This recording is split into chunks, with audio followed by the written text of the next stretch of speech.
The rule I broke was not a written rule. There was no page in any book where it lived, no verse from the Ordnung that spelled it out in plain language, no sermon where a bishop stood at the front of the room and said, specifically, "Do not do this one thing or your life will come apart at the seams." That is the particular cruelty of the rules that matter most in an Amish marriage. They exist everywhere and nowhere at once.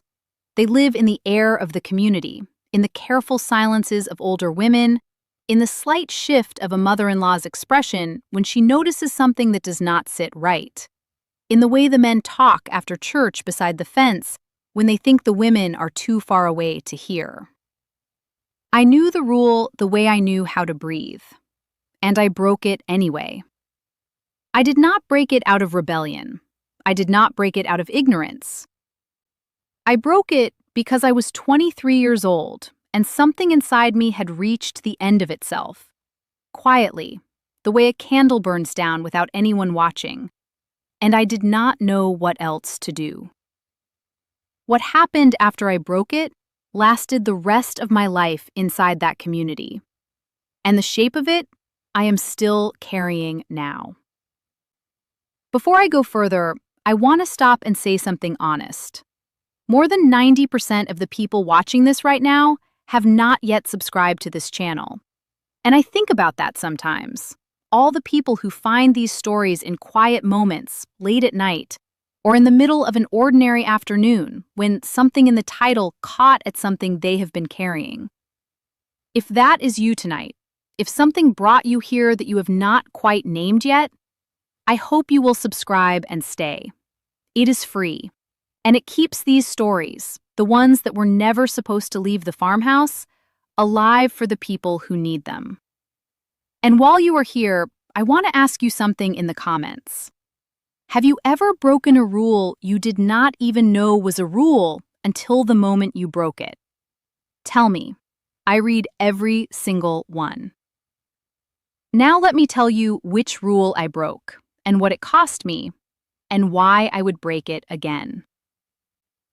My name is Clara, and this is Clara the Amish Girl, the channel where the stories no one was ever supposed to repeat finally get spoken out loud.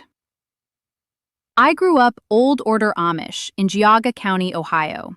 I married at 19. I left at 26. And in the 7 years between those two facts, I learned that the rules that carry the heaviest consequences are never the ones anyone bothers to write down.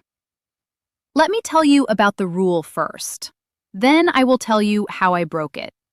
Then I will tell you what happened, slowly, over months and years, in the way consequences work inside a closed community, not like a punishment handed down from above, but like a frost that moves through a field 1 inch at a time, until one morning you look out, and everything that was green is gone. The rule was this: an Amish wife does not speak about her marriage to anyone outside it.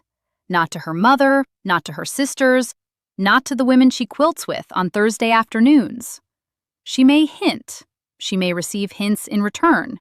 The entire communication system of Amish women runs on hinting, on the sideways language, on the things said while looking at something else entirely.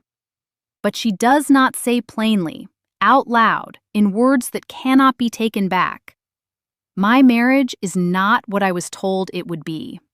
My husband does something I cannot carry alone anymore. I need someone to know." She does not say that, because the moment she says that, the problem is no longer between a husband and a wife. It is a community problem. And a community problem in our world is managed by the community, which means managed by the men, which means managed in the way that is best for the structure, which is almost never the way that is best for the woman standing at the center of it. I knew this rule. I had watched it enforced my whole life, through nothing more than the collective silence of women who understood that speaking plainly was the most dangerous thing any of them could do. And then, in the spring of my 4th year of marriage, I spoke plainly. Here is what I need you to understand about the 4 years leading up to that moment, because without those 4 years, the moment will not make sense. Jonas, my husband, was not a man who raised his hand. I want to be clear about that before anything else, because I know that when people hear stories like mine from outside, they sometimes reach for the shape of abuse that is most familiar to them, the visible kind, the kind that leaves marks you can point to. Jonas left no marks you could point to.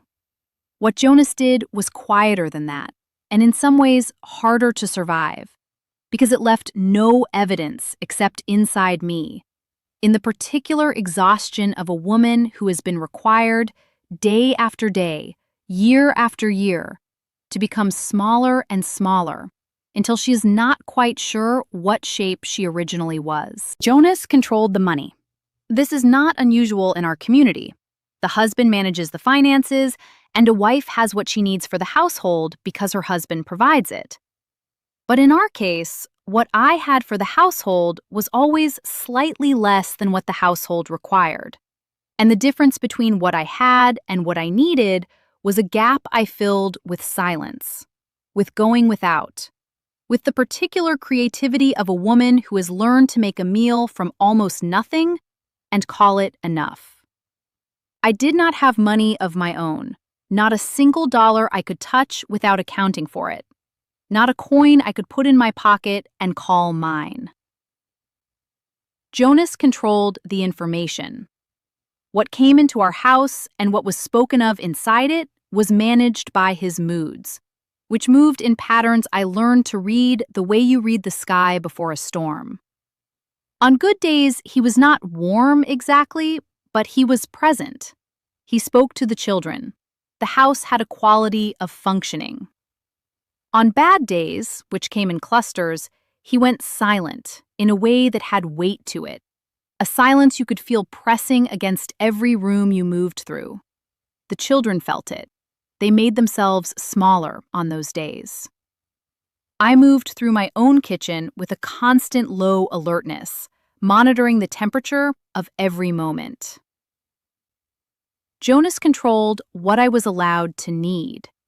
Over 4 years, I had been trained, gradually and without anyone intending it as training, to check Jonas's face before I decided whether what I was feeling was legitimate. Was I tired enough for it to count? Was I sick enough to rest? Was I sad enough to show it? I had outsourced the authority over my own interior life to a man who had never asked for that authority, but had accepted it as naturally as he accepted everything else that came with being a husband in our world. By the spring of my 4th year, I was 23 years old, and I was so tired I could feel it in my back teeth. And then, one Thursday, at the quilting circle at Miriam Byler's house, with 7 women around the frame and the windows open to the spring air and the sound of children playing somewhere outside, Ruth Yoder looked up from her stitching and said something to the woman beside her, something ordinary about her husband, something small and slightly weary, the kind of thing women say sideways in the quilting circle language. And the woman beside her murmured back, and another woman added something. And I watched this small, ordinary exchange happen, and I felt something give way inside me, like a floorboard that has been holding weight for too long, finally saying, I cannot anymore. I said, I need to tell someone something. The room went quiet. Not loudly quiet, quietly quiet. The needles kept moving, but the air changed. I could feel it change. I said, Jonas controls everything. The money, what I can buy, who I can see, what I can say in my own house. I am not allowed to visit my sister without telling him first and having him decide whether the timing is acceptable. I have not had $1 of my own in 4 years. I am so tired, I cannot remember what it felt like to wake up in the morning and not immediately start calculating what the day required of me so that nothing would disturb his mood. I said, All of this. Out loud, in plain words, without looking at anything other than my own hands on the quilt frame. The needles kept moving. No one looked at me directly. That was the first sign, though I did not recognize it as a sign yet. In the sideways language of Amish women, direct eye contact in a moment like that would have meant solidarity.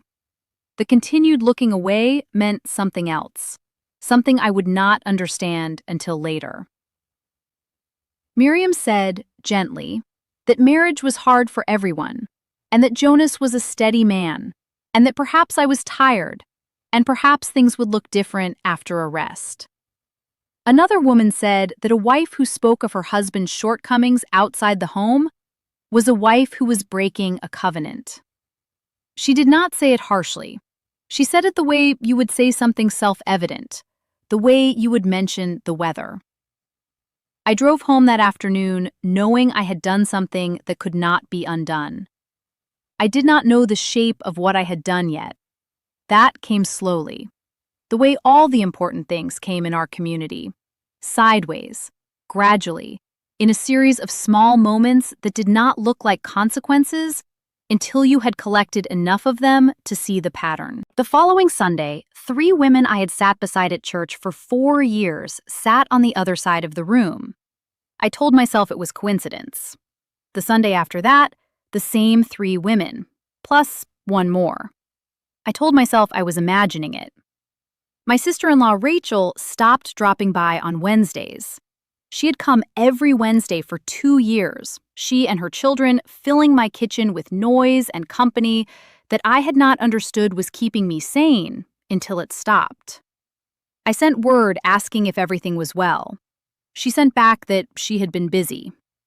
She was busy for 6 weeks.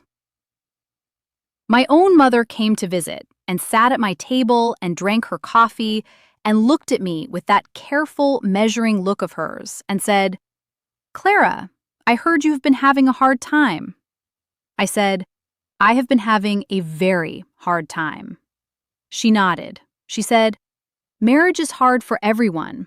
A wife who keeps the difficulties inside the marriage is a wife who is protecting something worth protecting." I looked at her. I said, "And a wife who speaks about them?" My mother looked at her coffee cup. She said, "A wife who speaks about them is a wife who has to live with what speaking does to the walls." She finished her coffee. She left. I stood at my kitchen window and watched her buggy move down the lane. And I understood that she was not being cruel. She was being honest, in the only way the community had given her to be honest. She was telling me the consequence before it arrived, so that I would not be surprised when it did. Jonas found out within the week. I do not know who told him. That is another thing about closed communities. Information moves through them in ways you cannot trace, like water finding the cracks in a foundation. He did not shout. He sat at the supper table that evening, and he was very still and very quiet. And he said, "I heard you spoke about our marriage to women outside it." I said, "Yes." He said nothing else. He ate his supper. He went to bed. And the silence that began that night was different from any silence that had come before it. It had a permanence to it, a quality of decision, like a door that had been closed and locked, and the key set somewhere I would never be able to find. What followed lasted not weeks, but years. Jonas did not stop providing for the household. He was a man who fulfilled his duties, and his duties included the practical functioning of the family. What he stopped providing was everything else: the small acknowledgments, the moments of ordinary humanness between 2 people who share a life, the slight softening of the face that means, "I see you," the brief word that means, "You are not invisible." These things had never been abundant in our marriage, but they had existed, like warmth in a house in winter. Not comfortable, but enough to keep the pipes from freezing. After the quilting circle, they stopped. The community confirmed the stopping. Not loudly. The Amish do not do anything loudly. The women who had sat elsewhere in church continued to sit elsewhere. The quilting circle invitations grew less frequent, then stopped. At the barn raising that spring, no one was rude to me exactly, but the easy current of conversation had a gap in it wherever I stood. A small, quiet space that people moved around without acknowledging. That kind of consequence does something to a person over time that is hard to explain from the outside. It is not dramatic. It does not arrive all at once. It works by making you doubt yourself, making you wonder whether the coldness is a consequence of what you did or simply the ordinary temperature of a life you had mistaken for warmer than it was. Slowly, without anyone having to say it directly, you begin to believe that you were wrong to speak. Not that your husband was wrong in the things you described, that you were wrong to describe them. The problem was not the behavior. The problem was the naming of it. And a woman who learns that stops naming things. She folds all the weight of what she is living back inside herself and calls it private and calls it holy and becomes, once again, in the language of the community, a good wife. I became a good wife again. Not immediately. It took most of a year. A year of sitting in the silence of my marriage and the silence of the community around it. And slowly, by degrees, understanding that the door I had tried to open by speaking plainly had been sealed shut, not by one person, but by the entire structure of the world I lived inside. I stopped trying to open it. I folded myself back. I became quiet in the particular way that women in our community learned to be quiet. Not empty, never empty, but contained. Everything I truly felt, I put somewhere the community could not reach it. I kept it there, and I tended it in the dark. I left 3 years after the quilting circle. I left for reasons that had been accumulating since long before that Thursday afternoon. But the quilting circle was the moment I understood the full shape of the cage. Because a cage you can see is a cage you can eventually plan your way out of. I had seen it clearly for the first time when I spoke out loud and watched the room not look at me. I held that knowing for 3 years, like the seed my mother had once tucked into me, something small and surviving in a place the frost could not reach. And then I used it. The shunning came exactly the way it always comes. Complete, quiet. My name disappeared from conversations the way a stone disappears underwater. My children's names were still spoken. My husband's name was still spoken. Mine became a gap, a space where a person used to be. But here is what I need you to hear, because this is the thing the community never understood about the consequence it administered. The consequence was supposed to teach me that speaking was more dangerous than silence. Instead, it taught me that I had been right to speak. Because a structure that collapses the moment one woman says out loud in a quilting circle that she is not free is a structure that knows how fragile it is. You do not silence a woman's voice that completely unless you are afraid of what that voice can do. I broke the rule. I would break it again. And I am breaking it right now, in front of you, which is the only answer I know how to give to a community that spent years trying to teach me that naming things was the most dangerous act a woman could commit. They were right about the danger. They were wrong about who it was dangerous for. If you have ever spoken a truth in a room that went quiet around it, I see you. If you have ever watched the consequences of one honest moment ripple outward for months and years and wondered whether the speaking was worth it, I see you. If you have ever learned, by living it, that the rules with the heaviest consequences are always the ones no one bothers to write down, I see you. You were not wrong to speak. You were just in a room that had not yet learned how to hold the truth you were carrying. That is not your failure. That is the failure of the room. Before you go, I want to thank you for staying with me all the way to the end. I know there were 1,000 other places you could have spent this time, and you chose to spend it here. That means something I do not have a simple word for. But I want to say this before you leave. More than 90% of the people watching these videos have not yet subscribed. And if this story touched something in you tonight, if it reached a corner of your experience that you have not had words for, or if it showed you something true about a world you never knew existed, I hope you will subscribe. It costs nothing, and it keeps these voices, the ones that were never supposed to leave the farmhouse, alive for the people who need them. And before you go, tell me in the comments, have you ever spoken a truth that changed everything and then had to live inside the consequences? I want to read what you carry. Until next time, remember this. The rules that carry the heaviest consequences are never the ones worth keeping.